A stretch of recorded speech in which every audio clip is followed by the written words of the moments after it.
teacher of God. This is also Yaqub, our Misa. Kita boleh. Yes, only Zambia come out.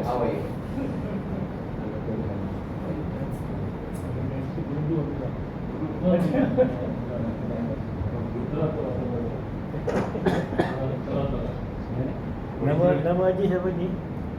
Nama Marwan. Marwan. Oh ni Marwan yang Fauzi cakap tu. Yang Fauzi cakap tu. Allah, Fauzi ni dia dia kan dengar cakap dia. Dia nak tidur pakai katil je. Dia nak kata je. Dia hantar kan je? Ha? Oh, dia bagi location dia. Saya duduk sama dengan No, he's the one, somebody sent a message to me that Marwan will be coming. So he's He's Marwan. Dia The famous Marwan, is it? MashaAllah. Famous. Chen, man. Chen, Huh? Chen, baik tu No, Chen. no, sorry. dia okay. Okay. MashaAllah. Do you understand English? Yes, No sure. problem. Yeah. So speak in English. Huh? Thank you. Bismillahirrahmanirrahim. Nahmaduhu wa sallallahu alaihi wa sallam. Alhamdulillah. We thank Allah Rabbil Izzat, alhamdulillah, for many bounties and favors He has blessed upon us. When we look within ourselves on a daily basis, how many bounties of Allah we are utilizing is beyond our imagination. From the time we were born, right up to the time we die, continuously Allah is showering upon us countless bounties and favors. We cannot enumerate Allah SWT says in the Quran that if you start counting the bounties which are being blessing on you, you will not be able to count them. So many. The greatest bounty of Allah has blessed us. Allah has given us Iman. There is nothing which can surpass the bounty of Iman. Very, very valuable. The most precious thing a person has on the face of this earth is that a person has Iman. It is more valuable than the air which we are breathing, though without air man cannot survive. But the bounty of Iman is more valuable than the air which we are breathing. It is more valuable than the water which we drink, without which we cannot survive also. Iman is so valuable, because the maximum which can happen to you if you don't have air or you don't have water, you are going to die. But if a person has to die without Iman, a person at least if he dies with Iman, even though he may die in thirst or he may die in hunger, but if he has died with Iman, Allah will give him salvation in Akhirah. But if a person hasn't got Iman, he may have everything of this world. He may be the richest man in this world. He has all the thing of which at his disposal. But if he hasn't got Iman, then what will happen to him? He will go in the fire of Jahannam, where eternally he is going to remain there forever and ever. So Allah has blessed us this very great wealth of Iman. Now this Iman which has given us, He has given us without asking from Him. He has just given us, as a gift to us. We did not ask Allah to give us Iman, but Allah selected out of billions of people. We are those few, maybe 1.5 to 2 billion people whom Allah Ta'ala has blessed Iman. We are those lucky one. So this Iman is very, very valuable. So we have to look after this Iman. We have to look after this Iman. We have to make an effort on this Iman on a day-to-day basis. We are going to go through many trials and tests. This world, we have come in this world in order to be tested and tried. Many conditions will come in our life. Because this world is for trials. It's a place of trial. Allah says in the Quran that I have sent you in the world and I am going to test you. Because you have got Iman, it doesn't mean that you are not going to be tested. You are definitely going to be tested. And many tests and trials are going to come to you, to see you how faithful you are on your Iman. How strong you are on your Iman. Bilal radiallahu anhu, when he was being dragged in the streets of Makkah, he used to say to himself, "Oh Bilal, Allah is testing you. This condition which Allah has created, where he was being whipped and he was being dragged in the streets of Makkah, he said, Allah is testing you through this condition to see how strong you are, Bilal. Allah is testing you." Ibrahim alayhi salam, when he was about to be thrown into the fire, when Jibreel alayhi salam comes to him, when he is about to be thrown into the fire, Jibreel alayhi salam comes to him at that time. He says, "I can help you." So Ibrahim alayhi salam was the Khalil of Allah. He asked the Jibreel, said, "Have you been sent by Allah?" He said, "No, but I have come with the permission of Allah." And then he said to it that this condition has been created to Allah to see whether Ibrahim is turning towards the creation, which is Jibreel, or is he going to turn towards me? So what did Ibrahim alayhi salam say? Ibrahim alayhi salam said that no, you are a creation like me, Jibreel. You will not be able to protect me until the help of Allah will come. You have got no power to protect me. The protection is only from Allah. I don't need you. I need help directly from my Allah. I need directly help from Allah. So he's being thrown into that fire. Allah Ta'ala tells the fire to become cool for Ibrahim alayhi salam. So Allah Ta'ala changed the condition of the fire. Allah can change the sifat of any creation whenever He desires. He can change something which is harmful into something which is beneficial. Ibrahim alayhi salam is thrown into that fire. Not one hair of his was burnt. Not one hair of his burnt. Yes, the rope which was holding him, the rope burnt, but not one hair of Ibrahim alayhi salam. 40 days he stayed in that fire. Allah Ta'ala created a stream of water for him inside that fire. The fire is blazing, but Allah is creating a stream of cool water, and Allah is creating a tree of fruit for him to eat from. So he's eating from that fruit, and he's drinking water from the stream. One brother in Pakistan just now, last year, he was telling me, he was in Tashkil with us from Peshawar. He said, I went to the area where Ibrahim alayhi salam was thrown into the fire. He said, the stream is still there in existence. And the people of the village are drinking from the stream which Ibrahim alayhi salam, Allah created for him, the stream from which he was drinking in that fire. Mullah Jamil Rahmatullah alayhi, who was the Imam of Raivin, I think you must have seen him, Mullah Jamil, main Imam. Not Tariq Jamil. Yeah, Jamil, Imam Jamil. He passed away. Not Tariq Jamil. The Imam of Railway. He passed away just about 3 years ago. After Haji Abdul Hamza passed away, he also passed away. He's buried in the graveyard near the Railway there, where Haji Abdul Hamza is buried. Very close to him, his grave is also there. I remember one time in his Bayan, he was saying that when Ibrahim alayhi salam was thrown into that fire, people were watching. That's what he's doing. So the daughter of Namrud, who was the king of the time, who is the one who made him go, he came near the fire. The daughter came and said to Ibrahim, "Oh Ibrahim, if I come into that fire, will I also not be burnt like you are not being burnt?" So Ibrahim alayhi salam said, "If you are going to pray the kalima and you come, nothing will happen to you also. Nothing will happen. Pray the kalima and you come. Pray La ilaha illallah and you come inside, nothing will happen to you." Imam Tariq Jamil used to say that. So Allah has got the power. He can change the condition of anything at any time. Allah Ta'ala makes us go through condition to test us. In our day-to-day life, we are passing through a time where many fitnas and trials are emerging now. We are passing through a very critical time in our life. Many fitnas are emerging because towards the end of time, many fitnas will emerge. Many fitnas will emerge. Like the way the beads of a tasbih, when it breaks and the beads start falling, that's how the fitnas are going to start coming. One, not finish, another fitna. Continuously the fitna, and you're going to be tested with wealth also.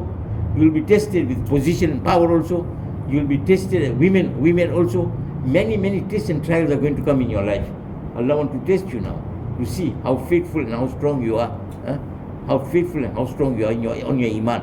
Is the money enticing you and you're compromising your iman for the money? There's one test which people are going to go through. Test. Position. I remember we went to one country in Nigeria. We spent 4 months in the country.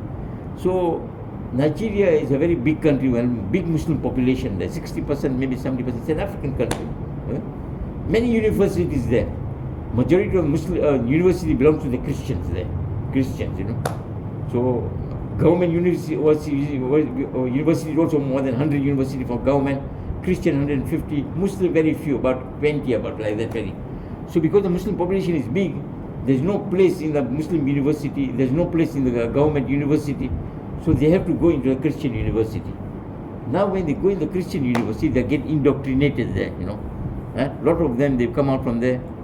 I remember we met some of the brothers who are professional people, doctors, accountants, very educated people. Because they made effort on the secular education, but they never made effort on the iman. They did not know the value of iman. They don't know what iman is, because all their life their mind is only towards studying about dunya. But something like iman, they felt it was not necessary to know. They thought because we have prayed the kalima, they feel that iman is there. So they said, they told us themselves, some of the brothers were telling us, who are counted though, he said that a time came, because so many graduates are coming out from the university, there's no jobs. Difficult to get jobs because many, about 300 universities, 200 universities, so many graduates come out, jobs are very few to be shared by those graduates which are coming out. So he said that most of the companies outside also belong to Christians also. So to get a job now, you can't get job. You go to the company, they say, we'll give you job on condition that you renounce your religion. You become a Christian. Others, doctors were saying that for them to get promotion, because the hospital belongs to Christians, say, we give you promotion on condition that you renounce your religion, we will be. So many of them, they renounce Islam. Some of them they were telling themselves to us, that in order, because there was no food at the house, the children are crying at home, there's no food on the table, taste from Allah. Taste from Allah. So he said that now, because that house, there's no job, children are there, they're crying, we need to provide food for them. So we renounced our religion, we became Christian. And then what happened? After some time, Allah Ta'ala opened that fikr, I've given my iman. So they repented, and many of them, they come back, But many of them still, unfortunately, because they did not understand what iman was. They did not understand the value of iman. That if I have to die in this state where I'm going to got iman, what will be condition? What is my condition? So man is tested like many things, trials in the world. You are tested through many tests and trials to see how firm you are. So Allah has given intelligence to each man to think. Each man, Allah has given him intelligence that he can think the way he can think about the things of this dunya. Allah gives him intelligence to think also what is haq and what is batil, what is truth and what is falsehood. There is a distinction between the two of them. So man has to understand what is haq and what is batil. Allah has given him intelligence. He should not follow blindly what he sees outside there. He will follow blindly. So Allah has given us this beautiful deen. Allah has given this iman. So this iman which we have been given to us, we have to understand what is iman. How do we make an effort on our iman so that our iman remains? The fear of Allah comes in our life. The love of Allah will come in our life, as the brother was mentioning. Very, very important. The fear. Sahaba Mahin, they made so much effort on their iman that despite them making so much effort, when they are living from this world, they feel that they are dying in a condition where the iman is not proper. Even though glad tidings is being given to them. Abu Bakr Siddiq, we read in the kitab, Fazal Amal, very necessary. That is why to read the stories of the Sahaba is so important, so that we understand how they made effort on their iman, how much fear they had about Allah. Despite them having such great iman, they were always in fear. As one Tabi'in says, that I met nearly 300 Sahaba who are saying, 30 Sahaba, that I think we are hypocrites. They felt themselves as though their iman was weak, that they are not proper, they are people without iman. Imagine such condition, such level, that Abu Bakr Siddiq, we read in Fazail Amal, one time he's going in the garden, so much fear they had, about day of resurrection, to facing Allah Rabbul Izzat, akhirat fear, that he went into the garden and he saw a bird flying, and he said, oh bird, how lucky you are. You eat and you drink and you fly under the shade of the tree. I wish I was a bird like you. There's no reckoning. I have to appear before Allah, I have to give account. What would be the condition to stand before Allah and give accountability of our life? It's not going to be easy. So even the Sahaba used to worry that what will be the condition to present ourselves before Allah, to give account of our whole day-to-day life. How are we going to present ourselves? Umar radiallahu anhu, when he was stabbed by the Majus, when he's bleeding now, when he's about to leave from this world, he's crying. Ali radiallahu anhu comes to him and says, oh Amirul Mu'minin, is it the pang of death, or is it because of separation from the world you are crying? He said, no, I'm not crying because of separation from the world. Nor am I crying because of the pang of death. I'm crying because I do not know whether Allah is pleased with me at this moment or not. I'm fearing, whether I'm dying, I'm going in a condition where Allah is pleased with me or not. So we hear about Umar radiallahu anhu, that Shaitan never used to take the same path with Umar radiallahu anhu. From the time he became Muslim, Shaitan never confronted him on the same path. Shaitan used to keep away from the, Umar radiallahu anhu. So, said Jalal, Allah Ta'ala gave him, said Jalal, Umar radiallahu anhu. The Rasulullah said, if he would have been any prophet after me, he would have been Umar. Huh? If any prophet was going to come after me, it would have been Umar radiallahu anhu, you know. Such position, such status also. But when he's about to leave from this world, he's crying. I do not know whether Allah is pleased with me or not. Ali radiallahu anhu is saying that, oh Amirul Mu'minin, I have heard from Rasul sallallahu alaihi wasallam that Umar and Abu Bakr are the chief of Jannah.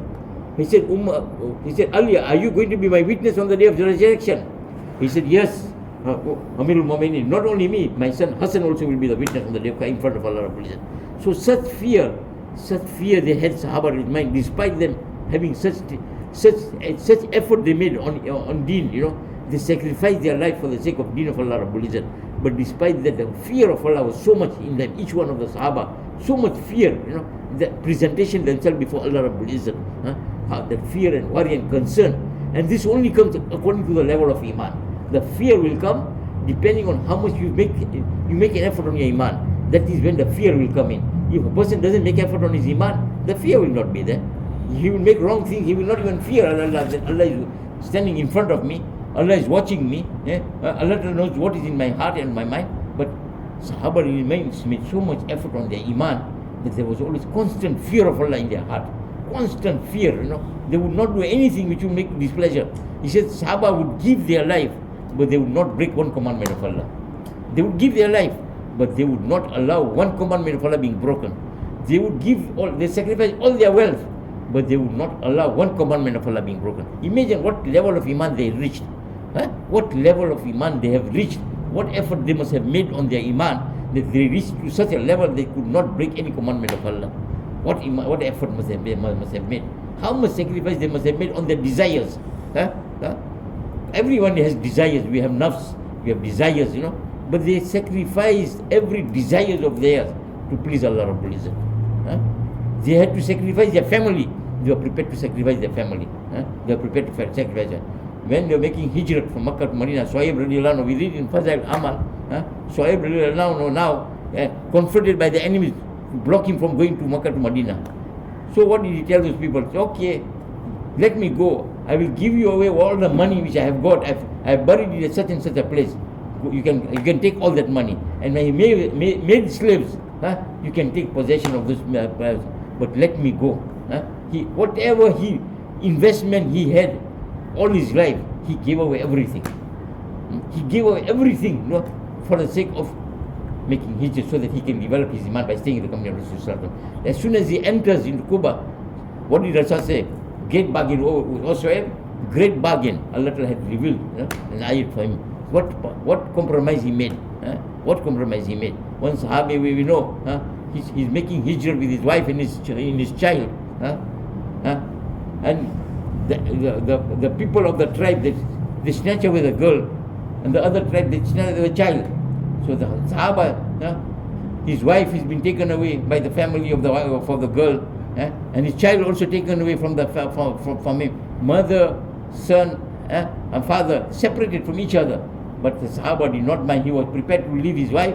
He was prepared to separate from his children, but he could not compromise being away from Rasul sallallahu alaihi wasallam. They sacrificed everything to go and learn iman by staying in the company of Rasul sallallahu alaihi wasallam. They were prepared to forgo their family members also. They were prepared to forgo that also. They were prepared to forgo, become overnight. They became give away all their wealth, but they could not stay away from the company of Rasul sallallahu alaihi wasallam, so that they could learn their iman.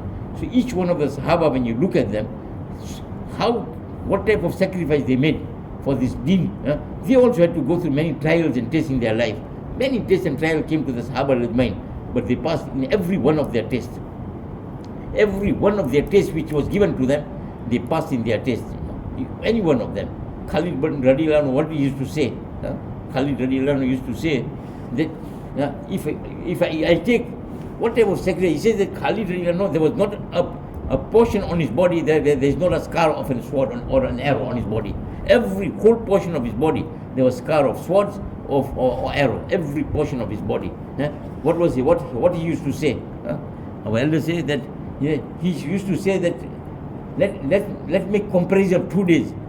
One night, he says one night, let me take one night where I'm married with a newly beautiful woman, and I'm spending the first night with a beautiful woman, my first night with a virgin girl, beautiful girl, and another night where I'm standing here in the path of Allah.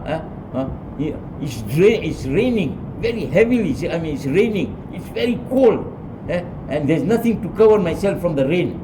And I have to face. And the following morning, I have to face the enemy. Following morning, to me, that night standing in the path of Allah is more beloved than that night which I'm going to spend with my first night with my wife. That is more beloved. That is how much love they had for the deen of Allah.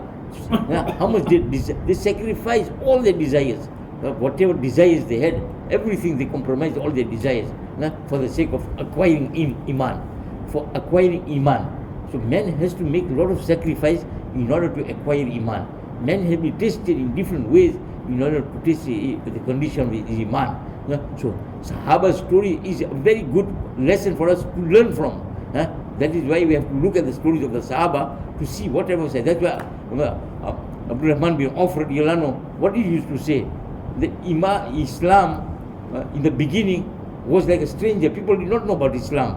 When Rasulullah came with Islam, it was very strange. Islam was something very strange. And Islam will become strange towards the end of time. Towards the end of time, one by one, every arkan of deen, slowly but surely, one by one, will start coming out from the life of Muslim. Everything will become slowly, because of the attraction of the dunya. Iman will start making, man will start compromising every aspect of his deen, one after another. Sunnahs, one after the other, will start coming out from his life. One after the commandments of Allah will become very insignificant in the life of a Muslim, and slowly the deen will become a stranger like it used to be in the beginning. Beginning, Islam was something very strange to the people. Every aspect of deen was become strange when he started. So Abdul Rahman bin Auf said that we have established deen with a lot of sacrifice. We had to go through a lot of sacrifice. We had to sacrifice our hunger. We had to sacrifice striving, long journey in scorching heat in order to go in the expedition of jihad, where sometimes we never used to have any food for days and end. We used to survive on one date. Sometimes we used to survive on leaves. We used to boil the leaves and we used to drink. We used to eat the leaves in order to survive. Sometimes we used to survive on locusts, small insects which you have, locusts they call them. We used to survive on those things in order to survive, and it is this, through this sacrifice, iman was developed. Through this type of sacrifice that they give. And the Sahaba were tested when in the Battle of Badr, when they went to, the purpose of going was to attack the caravan of Sufyan. That time he was not a Muslim. He was coming with some merchandise. He was crossing through Medina, area from Medina, very close to Medina. So Rasulullah said that let's confront them and let's block them, let's take them, because so in the meantime the mushrikeen came to know that Rasulullah was going to attack the caravan. So they had sent an army of over 1,000 people, 1,000 mushrikeen. So now there was choice now between, they had two choices now. He said either to attack the caravan or to confront the enemies. So it was put in front of the Sahaba. They said, what is your suggestion? What should we do? Should we attack the caravan or should we go for this 1,000 enemy? Allah Ta'ala wanted to develop their iman. Allah Ta'ala. So some of the Sahaba who were young, they said, no, we go for the caravan. But senior Sahaba said, we go for the enemies. They were ill-equipped. They had no shoes on their legs. They did not have any proper armory. They did not have anything. They had no proper clothes on them. And those people are fully equipped with armory, fully armed with everything proper with the animals. These people don't have enough horses also. They did not have enough camels also. They were on foot. They were on foot. But Allah wanted them to develop their iman. So Allah wanted them to confront the enemies. So Rasulullah said that now we are going to attack the enemy. So some of the Sahaba felt that now this is our end now. 1,000 on one side and we only 300, not even fully equipped. What is going to happen to us? But Allah Ta'ala wanted to show that Allah is in control of everything. It is not your quantity, or it is not the armory which you have which will give you a victory. Victory comes from Allah, depending on your strength of your iman. Yeah? So when the Muslim went there, confronted them, when they went there, when the Rasul said, no, we are going to, then all of them wholeheartedly, they said, we are going to, whatever Rasul says, we are ready to go. When they entered inside with the enemies, Allah Ta'ala sent them, saw that they have taken the responsibility on their hand to fight the enemies. Allah Ta'ala sent angels. We say some 1,000 angels, 3,000 angels, 5,000, up to 5,000 angels descended from the heaven to help Allah. And that is the time Iman was developed. When they put themselves forward, that is why our elders say that the hand of Allah, the help of Allah will only come when you put yourself forward, when you ready to fulfill your responsibility, and then when you see the help of Allah, your Iman will be developed. Your Iman will be developed, because when you see the help of Allah coming, So Sahaba is mind, when they put themselves forward, Allah Ta'ala showed them, Allah Ta'ala showed them, He manifested His power. That is why Hazrat Harisa radiallahu anhu, Ali radiallahu anhu used to say that we develop our Iman to such a level that even if Jannat and Jahannam was brought physically in front of our eyes, it will not change the condition of our Iman. No. We had developed our Iman to such a level, physically. That's why one time Hazrat Harisa radiallahu anhu, when he was sleeping in the masjid, Rasulullah woke him up. He said, "Oh Harisa, in what condition have you woken up this morning?" He said, "Oh Prophet of Allah, I woken up in condition of Iman." So Rasulullah said, "Can you substantiate your statement? Can you show your proof that we have woken up with Iman? What is the proof of your Iman?" So I asked him, nearest meaning. So he says, "Oh Prophet of Allah, I have renounced the world. The love of dunya has come out from my heart. I don't love the world anymore. I spend my days in fasting, and I spend my night in the ibadat, in the worship of Allah. And it is as if I see the people of Jannat enjoying themselves in Jannat, meeting each other and enjoying, talking to each other. I see the bounties of Jannat in front of my eyes, and I see the Jahannam, and I see the crying and the wailing of the people of Jahannam in front of my eyes. So physically I'm seeing them." So Rasulullah said, "Oh Harisa, you have attained the nur of Iman. Maintain that, maintain that. So when did they achieve the status that they could physically see Jannat in front of their eyes? They could see the Jahannam in front of their eyes. So a person who has reached that level, how can he enjoy the things of this dunya? Can he enjoy when he's seeing Jannat in front of him? Allah is showing the bounties of Jannat. What is the value of the things of this dunya then in front of him? The Sahaba had reached to that level after they made an effort on their Iman. Their level of Iman was reached to that level when they made so much sacrifice on their Iman. So in the similar manner, we have to make an effort on our Iman. We will be tested in different ways, Today tests and trials are going to be coming in different ways in the world, Rasul Sallallahu, when he was giving the effort of, when he was doing the effort of Deen, what did they say? What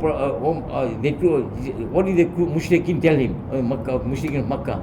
That if you want money, we can make you the richest man. If you want money, we will make you the richest man in Makkah. And if you want women, we will select the best women and we'll marry these women to you. All the most beautiful women, we will give them to you. And if you want to become a leader, then we'll make you the leader of all the Quraysh. We'll make you the leader of the whole of Arabia. You stop the effort of Dawat. Stop. We'll give you all these things if you want. What did the Prophet ﷺ say? That even if you bring the sun and put it in my right hand, and you bring the moon and you put it on my left hand, I will not stop this effort. I will not stop this effort. That means if you give me everything of this dunya, though it's impossible for sun to be brought, and it's impossible, even if you want to reach to that level also, I will not start the effort. I will not start it. So this is the effort and the Sahaba made. And our pious ancestors also made a lot of Iman too. They made a lot of effort on their Iman.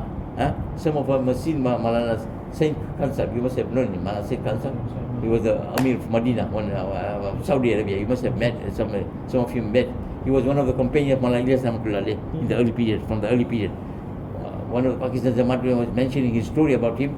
He said that initially, he was originally from Afghanistan, He's originally from Afghanistan. He came to Lebanon to become an alim. So after he finished his alim course, he decided, no, I will go for 40 days. He was not I will go for 40 days. He was just married and he had two children or small children, you know. So I'll leave ration for 40 days to my family. I'll go to Nizamuddin and go for 40 days. So when he came to Nizamuddin, leaving 40 days money there, he came to Nizamuddin. Maulana Ilyas Rahmatullah told him, "Oh, Sayyid, you have come, mashallah, mashallah. You have come for 7 chilla, 1 year." Maulana, in his heart, because of that worry of the status of Maulana Ilyas, he could not say no. Though in his heart he said, "But I have not even prepared for 1 year. I have only left sufficient money with my wife for 40 days only. I've told my wife I will be back in 40 days. Now here Maulana Ilyas is saying that you have to finish your 7 chilla, finish 1 year. How is it possible in my heart?" So he said that he started fighting with his nafs now. He said for many hours he said, "What should I do? Should I tell Maulana that I've only come for 40 days? Or should I follow what Maulana Ilyas is telling you? That mashallah, you are going to spend for 1 year." So he said, after many hours, I've decided that no, I'm going to, what Maulana Ilyas told me, I'm going to spend 1 year and then I'm going to go. I will only go after finishing 1 year. Even though his wife was unknown, she was from Afghanistan, you know, and she don't have no relatives there in Devban where they were staying. They were staying, and he went in the path of Allah. He says that Maulana said that no, after a certain time maybe you want to go home, contact your family. But he said that no, I decided I'm not going to go home. Imagine, he said he left her, and after on the 7th Jilla, when Maulana was about finishing his time for 1 year, Maulana just told him that now you go to your village where your wife is, and on the last day you go and meet your family, you know, 1 day before. And on Saturday, like Friday, you meet her. Saturday there's a train on this time. You catch a train and you must be in Nizamuddin at this time. You must arrive there. He said that on Friday when he went to try to meet his wife was saying that we are trying to contact you. The the child is very, very sick. So Maulana said that he went to the house, he saw the child. So he said at night, he said, not tomorrow, Saturday. Maulana said, I have to take this train. And he said that I have to sit in the train, I have to reach Nizamuddin at this time. Now the child is very, so he made at night, dua at night. He said, Allah, if you are going to give Sifa, give her Sifa. If not, take her this night. Take her away in your he said that night the child died. The child died. He buried her, and the following morning, the train which he was supposed to catch, he caught the train and he reached Nizamuddin exactly at the time Allah told him to reach at Nizamuddin. These are the sacrifice. Allah tested these people with this type of sacrifice. That is why Iman was developed. Their status and standing became high because of the sacrifice they made of the people of the past. They were prepared to obedience. Whatever the elders told them, they were prepared to give themselves forward, for that, to develop the Iman, to reach closeness with Allah Rabbul Izzat, to reach the stage, that the time came, Maulana, he was told, the Saudi government put him as a prohibited immigrant, He was put in jail. Maulana Sayyid Khan was put in jail. He said, they went to him and told him that you stop the effort of Dawat, or we'll send you out away from this country. He was a national at that time, because his daughter, he was staying in Medina those days, So he said that no, I cannot stop the effort of Dawat. So they put him in jail. And then after the Ziaul Haq was the prime minister that time, so he gave him a Pakistan passport. So he came to Pakistan. He was special arrangement was made for him to travel to Pakistan, and then so he was crying a lot because he was staying in Medina. So he started crying a lot, so that now, being close to Medina, the grave of Rasulullah, now I'm deprived of this thing. So he said that he dreamt Rasulullah. Rasulullah told him, glad time, that do not worry, we are going to make you travel throughout the world. The hikmah of Allah was that he should move. People can get his benefit by him moving around. He was just staying in Saudi Arabia. Now Allah wanted him to move around the world so that the people of the world can get benefit from him. So he was traveling all over the world. After that, he came many times to Zambia also. Just about when he became very sick now, he wanted to die. He wanted that his death comes in Medina. Now the Saudi government was not giving visa, for him to travel to Saudi, So he wanted to go. So at that time, the Prince of Qatar, he was involved in the effort of Tabligh very much. He was coming to arrive in a lot, one of Prince. So he gave him ikama. You know, ikama is the person who is like a resident of the country of Qatar. And whoever ikama for this Arab country, you can travel without visa into Saudi Arabia. So he was given ikama. Then he was very sick, so he got ikama and he traveled. He told the man in Saudi embassy that look, visa is not in your hand. If Allah is going to take me, you will not be able to stop me. So he said that when he reached Medina, and when he was there in Medina, after a few days, after a few weeks, he became very sick and he passed away and he's buried in General Baki. He's buried in General Baki. He close to where he was doing the effort. Allah Ta'ala eventually took him there and he's buried in Medina Munawwara, in General Baki. So sacrifice is made. When a person makes sacrifice, Allah Ta'ala fulfills his desires also. When a man is sacrificed all his life for the sake of deen of Allah Rabbul Izzat, Allah Ta'ala fulfills his desires, he fulfills his needs. That Allah he wanted that Allah Ta'ala gives him death in Medina. Allah Ta'ala eventually made arrangement for him to reach Medina, and Allah Ta'ala gave him death in Medina Munawwara. So my brothers, this is basically depending on the sacrifice a person makes. When a man makes sacrifice, Allah Ta'ala makes him rich. That is why our effort today is, especially in time of fitna, we are far away from the time of Rasulullah Sallallahu Alaihi Wasallam. Far away from the time of Rasulullah Sallallahu Alaihi Wasallam. We are far away from the time. And now it is a time when many great trials and tribulations are coming one after the other. To protect your iman. Now, the Rasulullah said a time is going to come. A person will be with iman in the morning. By the time he goes to bed, he will sell his iman. A person will go with iman, sleep with iman, go with iman. By the time he wakes up in the morning, he has sold his iman. He has lost the iman. A time is going to come. Rasulullah predicted it's going to happen. Because Rasulullah said time is going to come. He said the time is going to come. To keep iman is going to be like keeping burning charcoal in our hand. We cannot keep a burning charcoal. He said it will be so difficult to keep yourself on iman. That so many trials are going to come. It's like that you will be tempted so much. So much temptation is going to come, so that you are going to, your iman will not be strong enough to resist. So that is like keeping burning charcoal in your hand. It will be so difficult for you, so difficult to keep your iman. Such a situation, such a condition is going to come on the so very, very necessary, to make an effort. Allah has blessed us. This effort is a great effort. The effort through which Sahaba attain such status that Allah SWT says in the Quran, I'm happy with them and they're happy with me. Sahaba made so much sacrifice that Allah became pleased with every one of them. So that's why Rasul said that follow any one of the Sahaba, you'll reach your destination. Any one of the Sahaba, whoever he may be, however big or he was small, in the sight of Allah, every Sahaba was so precious that each one of them, he said, follow any one of them, his lifestyle, you are going to reach your destination. This is the Sahaba we are talking about. And this is the Sahaba made so much sacrifice. Abu Bakr Siddiq, what sacrifice did he make? In the time of Tabuk, in the battle of Tabuk, Rasulullah contributes whatever you can, because they were going to be facing a big Roman army, because Romans wanted to attack Medina Munawwara. So Rasulullah decided to attack, confront them before they come into Medina. So he said that it's going to be a long drive, scorching heat. So he told everybody to contribute. When Abu Bakr came, Rasulullah asked Umar first, Umar, what have you left for your family? Umar said, I've divided my property into two. Half I've left for my family and half I've brought it here. Then Abu Bakr came along. Abu Bakr, Rasulullah asked him, Abu Bakr, what have you left for your family? He said, Prophet of Allah, I have left Allah and Allah the Rasul. That means I brought everything I had possessed. Even the clothes he had, he removed them and he brought.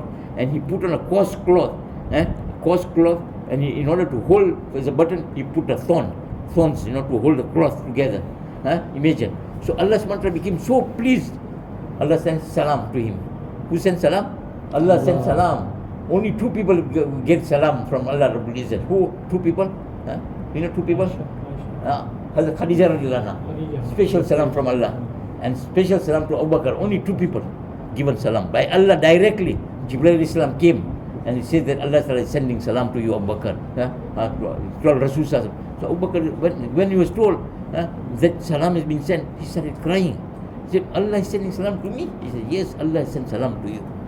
And Allah has told all the angels in the heaven to dress like you. Every angel in the heavens and the earth who are moving, they are dressed like the way Abu Bakr is dressed. This is the honor we are talking about. This is the izzat we talk about, where a man sacrificed everything for the deen of Allah. He do not care what happens to his life. Allah Ta'ala give him the status and standing. Allah given such status and standing. And Sahaba attained that, that Allah became pleased with each one of them. Each one of them sacrificed their maximum. Each one of them, they gave their sacrifice to their maximum.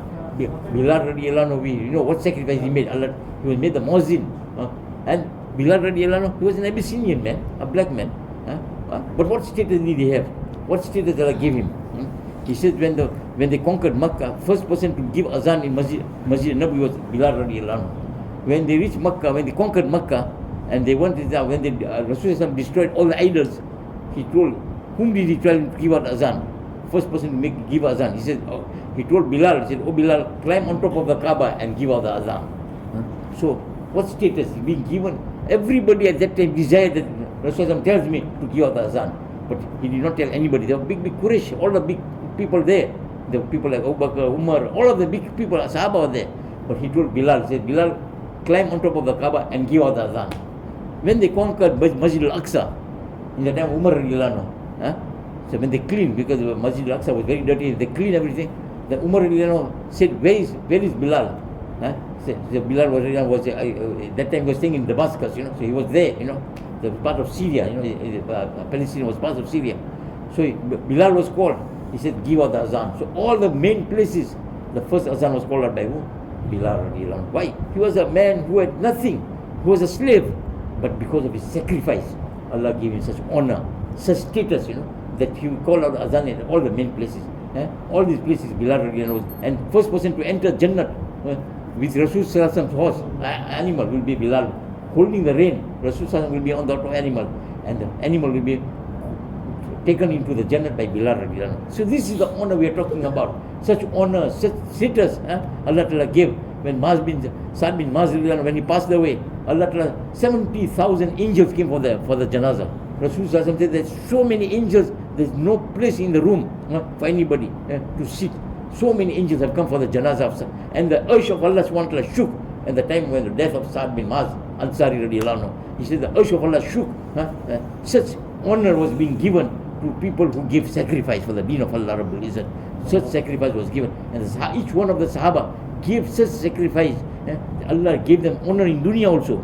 And Allah is going to give them status in akhirat also. Both honors in dunya also and akhirat. Allah wants sacrifice. Without sacrifice, you cannot achieve anything. A man doesn't want to sacrifice and he wants to attain closeness of Allah, that is not possible. Man has to sacrifice. Things he loves very much, those are the things. He loves his family. Everybody loves their family. Sahaba also had families. They love their wives, they love their children, but they sacrifice for the deen of Allah. They parted with them. Many of them became shaheed. Musayb bin Umair, a very handsome young man, most well-dressed person, a person who had the best perfume. Whenever he used to walk in any streets of Makkah, people knew after hours somebody used to go, they used to see that no, Musayb bin Umar must have passed through because the smell of the perfume of that street. He said, but when he became Muslim, Allah Ta'ala gave him such status that he was not holding the flag of Iman. So my brothers, alhamdulillah, this is we have to make sacrifice. We come out in the path of Allah, inshallah. After Maghrib also, inshallah, we'll have a talk, inshallah. So give our name. We have to sacrifice to reach Allah. We don't know when we are going to